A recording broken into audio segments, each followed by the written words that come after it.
आज मैं कुछ ऐसी बातें करने वाला हूँ जो आप लोग को अच्छी ना लगे, पर ये ज़रूरी है।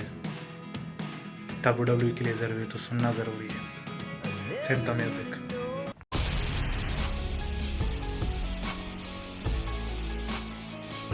Welcome back to the channel wrestling review में आपका एक बार फिर से स्वागत है। आज हम लोग रिव्यू करने वाले स्मैकडाउन का। तो कुछ ज़्यादा आज बातें नहीं करते, बातें मैं आज आखिरी में करूँगा क्योंकि आज रिव्यू पे सीधे स्ट्रेट आते हैं।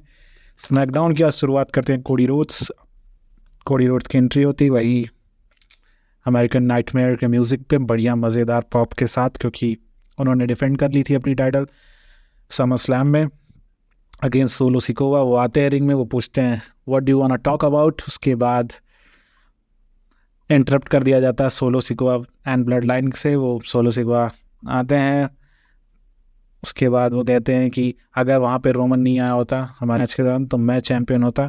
कोडी रोड्स कहते हैं कि तू कॉस्प्ले सिर्फ कर रहा है, तो असली ट्राइबल चीफ नहीं है। वो रोमन रेंस की तारीफ भी करते, क्योंकि आपको पता है रोमन रेंस का कैरेक्टर चेंज हो चुका है, वो बेबी फेस हो चुके हैं।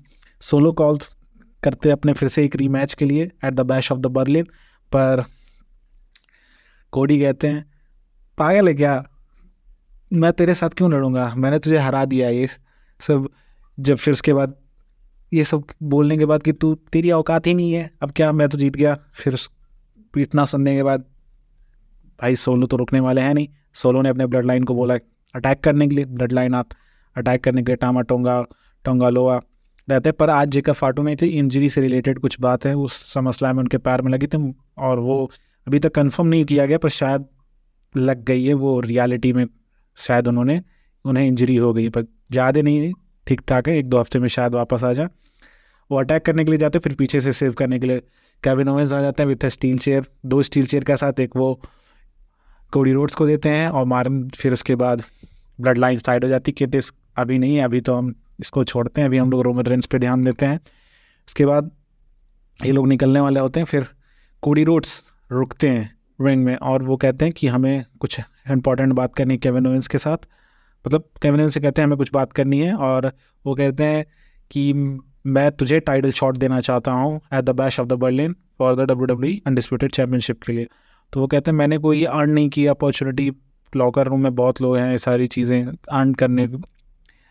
अर्न कर सकते हैं, मैंने भी तो कुछ किया नहीं। पर कोडी कहते हैं तुमने बहुत सेक्रीफाइसेस करनी है, ये वो दुनिया भर की बात। उसके बाद वो कहते हैं कि तुम्हें ज़रूर ये टाइटल शॉट मिलना चाहिए, अगर तुम नहीं मानोगे तो मैं निक ऑल्डिस से जाके बात करूँगा। फिर उसके बाद हम लोग देखते भी हैं बैक स्टेज में जाके निक ऑल्डिस से कोडी रोड्स बात भी कर रहे होते हैं, वहाँ पे केविन ओवेंस भी होते हैं। तो निक ऑल्डिस कहते हैं मैंने तो बैश ऑफ द बर्लिन के लिए पहले से ही रोमन रेंस को अपॉर्चुनिटी देने के बारे में मैं सोच रहा था। तो केविन ओवेंस कहते हैं रोमन रेंस को अपॉर्चुनिटी क्यों उसे रीमैच मिल रहा है। तो निक ऑल्डिस कहते हैं कि he was a champion for 1385 days, तो मिलनी चाहिए। तो कह रहा है अगर सिर्फ चैम्पियन है बना, क्या कहते हैं सबसे ज़्यादा लॉन्गेस्ट चैम्पियन, तो किसी को भी अपॉर्चुनिटी मिल जाए। लॉकर रूम में बहुत लोग हैं जो इस चांस को पाने के लिए भरे जा रहे हैं, पूरी तरह से तैयार हैं।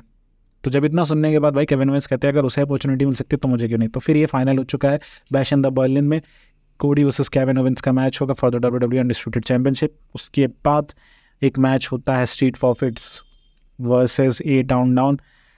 अब यार ठीक है कि टैग टाइटल्स के लिए मैच हो रहा है, नंबर 1 कंटेंडर के लिए आगे चल के मैचेस होंगे, ये क्वालिफाइंग मैचेस है। पर यार कोई स्टोरी नहीं, स्ट्रीट प्रॉफिट्स एक अच्छी टीम है, उनके लिए कोई एक अच्छी स्टोरी बना सकते हैं, पर ऐसा कुछ हो नहीं रहा है यार। मज़ा नहीं आ रहा, बोर थोड़ा हो जा रहा हूँ मैं स्ट्रीट प्रॉफिट्स को ऐसे देख के, कोई स्टोरी नहीं है, कुछ नहीं है। पर ये स्ट्रीट प्रॉफिट से मैच जीत जाते हैं सुपर ब्लॉकबस्टर लगा के हिट ऑन डाउन से। उसके बाद एक बैक स्टेज सेगमेंट भी होता है टिफनी और चेल्सी ग्रीन का। मुझे चेल्सी ग्रीन को भाई अपीयरेंस मतलब फुल फ्लेज एक फ्यूड में देखना है, किसी के भी साथ, टिफनी के ही साथ ही कर दो, पर मुझे देखना है। को कहती है कि मुझे पता है तू क्या कहते हैं कैश इन करेगी ही नाया जैक्स पे, इसीलिए अभी तक तो रुकी हुई है, ऐसा तो तो टिफनी भी अपनी अदाओं के साथ कहती कुछ बोलती नहीं, चली जाती हैं। तो चेल्सी ग्रीन भी अपनी अदाओं में रहती हैं, अरे ऐसे कैसे। मुझे देखना है चेल्सी ग्रीन को, मैं चाहता हूँ चेल्सी ग्रीन के बारे लिए कुछ अच्छा हो भाई। जितनी बार वो बहुत ओवर है क्राउड के में, बहुत ओवर, बहुत लोग पसंद भी करते हैं उनको, तो मैं चाहता हूँ कि उनके लिए फुल फ्लेज फ्यूड भी हो। फिर एक और मैच होता है Jade Cargill versus alba fire के। ज़्यादा लंबा मैच नहीं था, चल अपना जेडेड फिनिशर मार के जेड कारगिल इसको मैच को जीत लेती हैं। उसके बाद फिर अटैक हो जाता है डेवन पोर्टमैन से। डेवन पोर्टमैन सब मतलब एल्बा फायर के साथ उनकी जो टीम पार्टनर रहती हैं वो सब मिलकर अटैक कर देते हैं। सेव करने के लिए नायोमी आ जाती हैं। फिर वही 3 इधर लोग 3 इधर लोग। अब मैच तो बनाना ही, शायद ये बैश इन द बलियन के लिए मैच कंफर्म भी हो जाए। उसके बाद एक सेगमेंट होता है एले नाइट का, वो चैम्पियन यूनाइटेड स्टेट चैम्पियनशिप जीत के आए होते हैं। अच्छा पॉप मिलता है, एंट्री और वो यूनाइटेड स्टेट चैम्पियनशिप उन पर सूट कर रही है, अच्छा लग रहा है देखने में। वो आते हैं, वही अपनी कैच फ्रेजेस ये वाला, और बताते हैं कि कैसे मैंने लोगन पॉल को उसके ही होम टाउन क्लीवलैंड में हराया है for the United state championship. उसके बाद इंटरप्ट कर देते हैं संतोष एस्कोबार, वो सारी शॉट्स फायर करते हैं कि तू तो चैम्पियन बनना नहीं चाहिए, मैं ऐसा क्या है जो तू चैम्पियन है, ऐसा वैसा। हाँ तो फिर ठीक है, उसने फिर पहले नाइट का थोड़ा सा क्या है ना कि थोड़ा ज़्यादा ही कैच फ्रेजेस का यूज़ करते हैं इन प्रोमो। तो मुझे थोड़ा सा क्या मैं फ़ोन में देखता हूँ वैसे, तो मुझे फ़ोन में थोड़ा सा ऐसा लगता है। हाँ हो सकता है कि वहाँ क्राउड है इसलिए वहाँ पे लोगों को ज़्यादा अच्छा लग रहा हो, कनेक्ट करना हो इसलिए, पर थोड़ा सा अगर प्रोमो में उसको कम कर देंगे तो और भी अच्छा होगा। फिर एक सेगमेंट और होता है विंची का, टाइटनट्रॉन से दिखाया जाता है। टाइटनट्रॉन की स्क्रीन से विंची शायद मेन रोस्टर पे आने वाले हैं। वो थोड़ा सा जर्मन में बोलते हैं, कुछ समझ नहीं आता, और रॉयल सब टाइटल्स रहते हैं वो भी नहीं समझ में आते, पर कुछ है कि वो कहते हैं कि मैं कोई शॉर्टकट नहीं लेना चाहता हूँ अपने पाथ में, मैं खुद ग्रो करूँगा खुद से, तो शायद कुछ अच्छा ही हो उनके लिए। फिर अगला मैच होता है सेंतोस एस्कोबार अंद्रादे के बीच में, यूएस टाइटल के नंबर 1 कंटेंडर का मैच रहता है ये।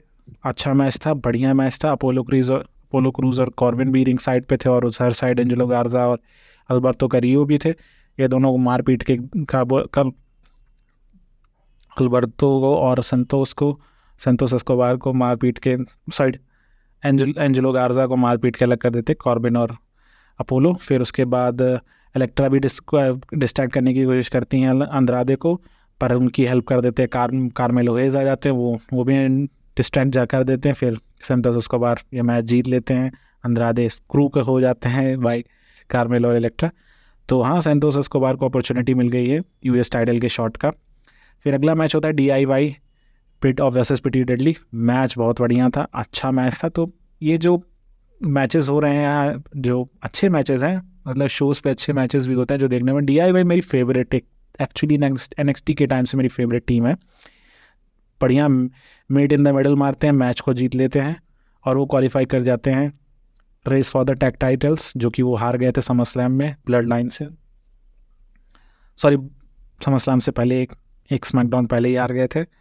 और फिर मेन इवेंट में वही सोलो सिगोआ की बैक स्टेज पे रहते हैं, ब्लड लाइन बैक स्टेज रहती है। टामा बोलते हैं मैं तो वे पूरे बिल्डिंग में ढूंढ लिया, कहीं रोमन रेंस नहीं है। तो सोलो कहते हैं वेट करो, वो शो करेगा। उसने मतलब भाई पता है ये जब WWE बता दी कि शो पे होंगे तो होना ही है। तो एंट्री होती है ब्लड लाइन की, आते हैं रिंग में सस्ते नल्ले हमारे सोलो जी, एक्नॉलेज में बोलते हैं, कोई नहीं रिएक्ट करता। उसके बाद क्या कहते हैं, सोलो कहते हैं Roman Reigns if you didn't notice I am tribal chief here और आई हैव द ऊला फाला माला। मतलब ऊला फाला जो रेड कलर की माला पहनते हैं वो उनके पास है, इसलिए मैं ट्राइबल चीफ हूँ। अगर तुम्हें इससे कोई प्रॉब्लम है तो तुम आके मेरे से लेके दिखा सकते हो। फिर इतना क्या था, सबको पता था इंटरप्ट होना ही है, रोमन रेंस आएंगे। रोमन रेंस आते हैं, एंट्री होती है टाइटनट्रॉन पे। उनके ग्राफिक्स भी चेंज हो चुके हैं, अपडेट हो चुके हैं। OTC लंबी चौड़ी पूरे फुल फ्लैज एंट्री होती है, वो आते हैं धीरे धीरे। उसके बाद सोलो टामा को पहले भेजते हैं, फिर टोंगा लोआ को भेजते हैं, क्लोज लाइन मार के दोनों को तोड़ देते हैं। फिर भाई स्टील स्टेप्स उठाते हैं, भाई पूरा फायर था भाई आज स्टील स्टेप्स। मुझे तो लगा तो आज सर्वर फुट जाएगा, थोड़ा सा ज़्यादा लगने लगा था। फिर वो रिंग में एंट्री करते हैं, फेस टू फेस होता है, जो कि समरस्लैम में नहीं हुआ था पर इसमें हो गया। फेस टू फेस थोड़ी देर तक एक दूसरे को देखते हैं। फिर उसके बाद सुपरमैन पंच मारते, स्पीयर के लिए जा रहे होते पर टांगा लोआ सेव कर ली, भगवान की कृपा आज बॉच नहीं हुई उनसे। फिर उसके बाद फिर से ब्लड लाइन अटैक करती है, फिर काउंटर करते हैं रोमन रेंस, टोंगा लोआ को स्पीयर मारते हैं रिंग में, रिंग से बाहर जाते हैं, दौड़ के आते हैं बैरिकेड पे, टामा टोंगा को स्पीयर मारते हैं, स्टील चेयर लेके आते हैं, टोंगा लोआ को बजाते हैं रिंग में। भाई क्या शॉट्स मारे हैं वो, खड़े स्टील स्टेप से, स्टील चेयर से भी मारा है। और वो चिल्ला के ही बोलते हैं कि only one tribal chief, it's me, it's only me, no one है। और वो सोलो सिगोआ टाइटन ट्रॉन के स्टेज पे रहते हैं, वो उला फाला माला दिखाते हैं, कहते हैं ये है मेरे पास।